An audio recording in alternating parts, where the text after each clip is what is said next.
காசு பணம் இல்லாதவன் ஏழை மகன்தான். அவன் காட்டோரமா ரோட்டோரமா படுத்து தூங்குறான். சொத்து சொகம் உள்ளவனோ செல்வ மகன்தான். அவன் பஞ்சு மெத்த போட்டிருந்தும் முழிச்சு ஏங்குறான். எது மற்ற பேர்களுக்கு ஏது கவலை? 4 காசு வச்சிருந்தா 100 கவலை. இங்கு ஆசை வச்ச நெஞ்சுக்கெல்லாம் அமைதி இல்லையே.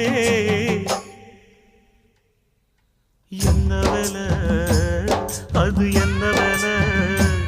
மன நிம்மதிதான் இங்கு என்ன வேலை? எந்த கடை அது எந்த கடை? அத விற்கிறது இங்கு எந்த கடை?